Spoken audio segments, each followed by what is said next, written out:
Now, hello.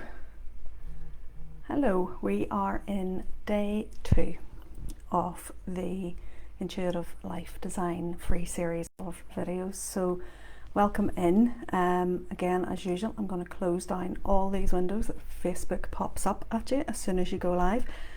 So, how are you? I've got my water with me because I always get quite thirsty, so let me just have this. Okay, so yesterday we started the series and I said to you to go and download the little workbook, the journaling prompts and workbook. So hopefully you've managed to do that. If not, please go to rocksandrituals.co.uk/coaching where you can grab your free copy. It's really just for you to start getting your head into the game. All of this work with intuitive life design, there's particular processes, where we need to start by looking into our minds a little bit. We need to become a little bit more self-aware. And that starts perhaps with taking the time to really answer some questions that maybe might seem difficult when you first answer them. Or you might look at them and think, oh, this is a bit pointless. But trust me when I tell you that the questions are carefully crafted in order to elicit the response you need to try and get you to become a little bit more self-aware. Because in the Intuitive Life program, what we do is we start with that self-awareness. We start with learning to become a little bit more mindful of what our intuition is telling us, because intuitive life design suggests that you need to become a little bit more intuitive and intuitively aware of what it is that is in alignment with you. So we will be looking at different things, different tools that can bring in your intuition, different ways you can find that mindfulness within yourself, to find that self-awareness within yourself, so I will be challenging you to do some mindfulness techniques. I will be helping you get a meditation program in place. I will be helping you get journaling techniques in place. I will be helping you stay accountable to those and to tune into what your values are and to start looking at what your philosophy in life is and how it can be best brought to life for you. And that's how we start this process of intuitive life design. So as the week goes on, I'll tell you more and more about the program, but that's just to give you a flavour of what's going to be in it. But today I promised I would tell you a little bit more about myself. So if you're watching live, say hello. Oh, hello, Justina. I see you've popped in there. It's nice that you managed to join us today. That's lovely. I hope life is good for you. If you're joining on the replay, #replay and let me know that you're here, just so that I know that you're about. And if there's anything that comes up that touches you in this story, let me know if it resonates, if there's anything that comes up. This is my personal story. I'm not going to go into all the nitty-gritty details because this is Facebook and it's public, but I will share enough that you will hopefully understand that life wasn't always this way.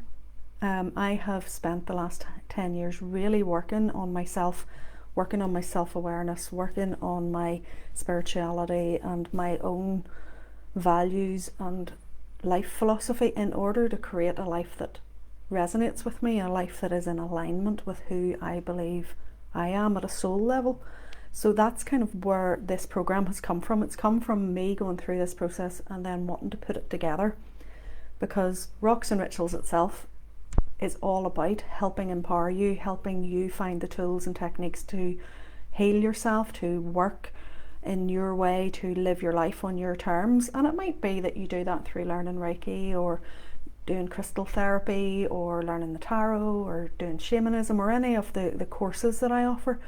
But I wanted to give people some other way as well of coming in, either before they do those things or even afterwards, where they come in and they work with me over the course of at least a year or as long as you want, to try and find different ways to make life, to design your life your way. So let me tell you a little bit about myself. So for those of you who don't know me, I'm Debbie and I own Rocks and Rituals. Rocks and Rituals is a wellness business. Okay, I'm based in Bangor, Northern Ireland, and I specialise in intuitive life design, as I've said, and really helping people take back that power and that control for themselves. I'm all about people stepping into their own personal power and stopping giving it away. And I have discovered that that's really what Rocks and Rituals is all about. And everything I try and teach and bring to every service I try and provide has that at its core, that it's about empowering you. Okay.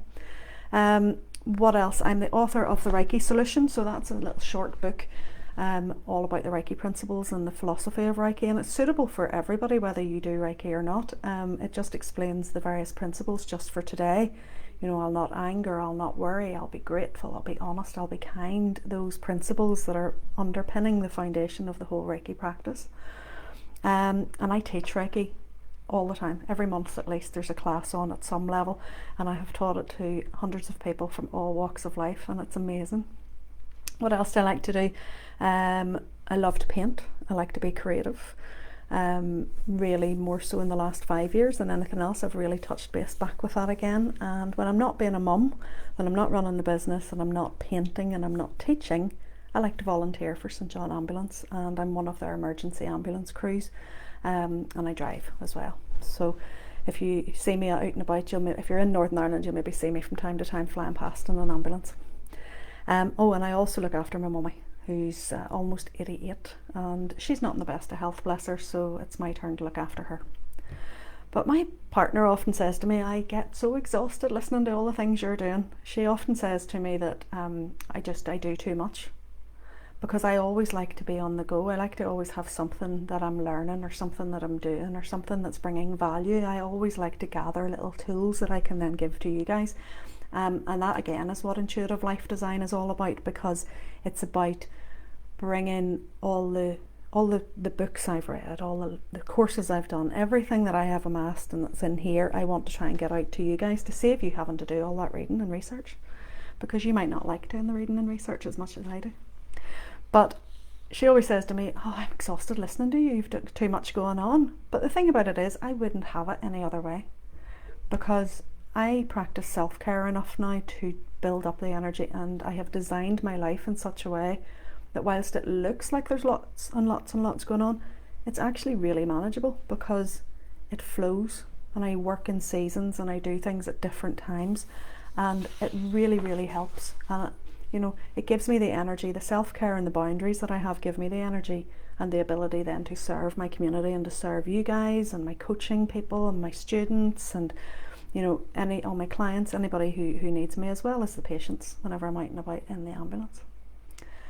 Things do go wrong, but I have the tools and techniques now to get back on it and to redress the balance, and that's also in the program, so that you understand that life does get in the way. Sometimes challenges come, sometimes you get sick, sometimes family members get sick, sometimes your best laid plans go completely astray, and that's okay. It's about learning how to get back on things and not go away off and fall back into the bad habits again. At my life wasn't always this way. For years and years and years, I battled with a really deep depression. I had at one point some suicidal thoughts. I had a lot of negative self-talk and crippling limiting beliefs, to the point that I really didn't feel good enough. I felt lost, abandoned, exhausted, all those things. I have been through bereavement, been through divorce, and I've been through being in a lot of debt as well. And as I said yesterday, I still live with chronic pain, but I am working on that, because I always like to work on things. There's always something. But I suppose when my life first turned upside down was whenever I was 14. My dad passed away suddenly. He was only 58, and I was 14 years old, and my world was completely destroyed, completely turned upside down. And as a teenage girl at that strange sort of age too, hormones were raging, didn't really know what end of me was up, but all of a sudden my stability and security and father figure had gone like that overnight, literally dropped, and it was awful. Now my mum obviously did her best, looked after me as best she could, but she'd her own loss to deal with, and she also had her own physical and mental health conditions to deal with. So subconsciously I was kind of also looking after her, even though I was looking after me. And it became easier for me just to put these massive walls of protection up. My teenage self said, yeah, do you know what? Just put a massive thick wall of protection up, no one else can get in. No one else will be able to abandon you like that. No one else will be able to hurt you like that. You'll not feel connected to anyone enough to ever let it hurt. And as a result, it made sense. As a 14-year-old who'd just gone through that trauma, it made sense to me to do that and to put a brave face on it and carry on. I think I had like a week off school when my dad died. I was given a week off school, and then it was like, right, get back, off you go, as if nothing had happened. And I was at a grammar school, and it was really difficult too, because they were of the opinion, just keep going, So on the surface, everybody was like, oh, she's dealing with it really well. She's a really good girl. She's doing her GCSE. She's doing her A-levels. She's going on to uni. She's doing all the things she was supposed to do. But inside, I was having some epically dark thoughts. I was, as I sort of hit my later teens, 16, 17, I was starting to fall into alcohol and toxic patterns of, relationships that weren't good, all that sort of stuff. And then I got married really young. I got married at 21 because I think I was looking for the security. I was looking, my husband, or my ex-husband now should I say, is much older than me. And I think I was looking for that security when I look back on hindsight. And to be honest, I didn't really know who I was. I had these massive walls that I'd put up at 14, so I had like the stunted emotional growth of a 14-year-old, but I thought I was so mature. I thought I knew it all. So I suppose in my ex-husband's defense, he never really knew me either. And it was only when I started to heal myself and started to work through my issues and the walls came down that I started to change, and that ultimately led to the breakdown in our marriage after 16 years. 2 brilliant kids, so all was not lost. They're both fabulous, both young adults now. But I've had my pain points with them as well. That where during the divorce and the time when we were starting to separate and everything, there was a lot of difficulty there, as you can imagine, because the children at that time were quite young. I think they were about 7 and 10, or 8 and 11, and around that age. But before even that comes to it, before the divorce time comes to it, after my second child, I fell into postnatal depression. But in hindsight, it really wasn't postnatal. It was really from whenever I was 14, and it had just all caught up with me. And I ended up on higher and higher and higher and higher doses of antidepressants until life was just this flatline numbness. I couldn't think, I couldn't feel, I couldn't smile properly. The only time I felt anything was at the bottom of 3 bottles of wine. And then that was usually tears, because I was using alcohol as a release. So it really wasn't conducive to good health. It wasn't conducive to living a healthy, balanced life, but it was the only way I knew to cope. So I had to come to a point where I made a change. And I remember going to the GP and saying, listen, these aren't working. I still feel miserable. I still feel rotten. And she looked at me and she says, you have a choice. You can either take steps to make, to get off these things and to turn your life around, or we can put you on lithium. And I looked at her and I went, oh, I don't want to be on that. That sounds horrific. And she went, well, then you've got a choice. Let's try and get you off them now. I'm so thankful that actually she had that presence of mind and didn't just hand me a prescription, because it could have ended so differently. I started to try and take control back a little bit. I started to go to the gym, and I started to try and eat a little bit healthier, and I started to look around at what else was going on, because at the same time as this was happening, I was trying to take back control. The property crash was starting to happen, the 2007-2008 crash, recession, and I was made redundant overnight. And it was very, very scary, because I was the highest earner in the house and we were up to here in debt. And I had to then go and take a debt management plan, because I'd lost my really high paid job, and everything all kind of fell on my shoulders. So I was trying to do that while getting off antidepressants at the same time, and while trying to clean my life up, and it kind of was a bit of a mess. But because of that is another point. When I think back to defining moments in my life, it was like the death of my father, my redundancy and battle with getting off antidepressants is my second one, because I knew I had a choice. And I knew that deep down I had the power to actually get out of this, but only I could do it. Nobody was going to come and rescue me. Nobody was going to come and do it for me. I had to do it myself. So I did. And I started to lean back into the things that had fed my soul when I was younger, when I was much younger, into my love of spirituality and crystals and all things paranormal. all things that go bump in the night, you know, because as a child I'd been acutely aware of spirit and power animals, and I instinctively knew that being creative and being outside and being in touch with these things really fed my soul and made me happy, and I needed to find the happy as I was coming off the happy pills. You know, so I started to really dig into that, and as a result I found Reiki, and that was my game changer. That was what helped me knock those walls down. And as the walls came down and I started to change and blossom and grow, I realised that the things I was doing in my life weren't working, you know, so the marriage wasn't working, my current job wasn't working for me, the way I was leading my life and the alcohol and all those things were not working for me, and things had to change. And in 2012 then, so 10 years ago,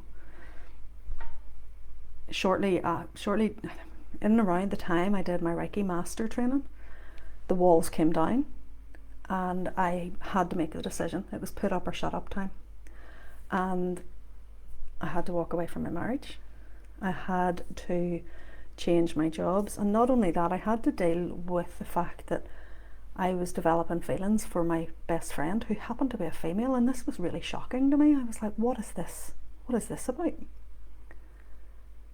But over time I realised that this was really who I was. This was who I had been the whole time, but I'd been hiding behind this wall of what you're supposed to do and the things you're supposed to do for other people. And I realised that actually I'd fallen in love with a person's soul. It didn't matter whether that person was male or female, it was their soul. There was a soul connection there.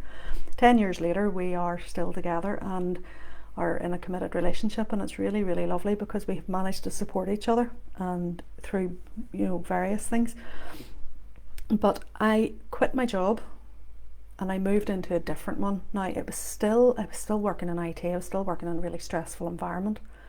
And I remember at one point in the previous job telling my boss that I was clinically depressed, and he laughed in my face and went, what have you got to be depressed about? And I thought, whoa, you wouldn't get away with that now, sure you wouldn't, or at least you shouldn't. However, I quit my job and I moved into a different one. It was still IT based, but it was a stepping stone, and that was the difference. I talked yesterday about reframing, and whilst it was a soul-sucking job and I didn't like it and all the rest of it, it was a stepping stone for me, because I thought I'm going to work this job for 3 years, and in the meantime I'm going to build a plan in the background, and I'm going to start building things up. So I started building things up so that I could walk away, and in 2015 I did walk away, and I walked into full-time self-employment with Rocks and Rituals. Now, the first few years were a wee bit rocky, as you can imagine. I'd been running it on the side, but I had the stability and security of an income, a full-time wage coming in, and it was a decent full-time wage, so I didn't really have to try very hard. And the problem was then, when personal circumstances changed at home and my kids were moving out and doing different things, all of a sudden any help I was getting from the government changed, and it was like, whoa, I've got to go back to work, because the fear set in, and the knee-jerk reaction was to go back to what I knew. So Rocks and Rituals stayed going, but it had to be streamlined to fit. And in hindsight, that is a wonderful thing, because it actually made me really focus the business into a certain area, which is where it is now. But I had to go back to work for a little while. So I went back in, first of all worked for YMCA for a little bit, and then I went back into the legal world, and I was working as a legal secretary again, back to my original first love of a job. And it was great, it was fine, but it wasn't what I really wanted to do.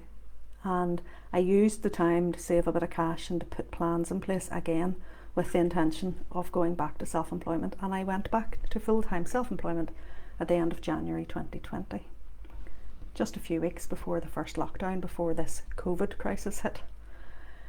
Now you might think that was a crazy decision. Obviously I didn't know at the time, none of us knew at the time what was going to unfold, but I remember leaving just at the very start of February, and I recall one of my colleagues saying to me in April, she'd text me and she said, I bet you wish you'd stayed for the furlough.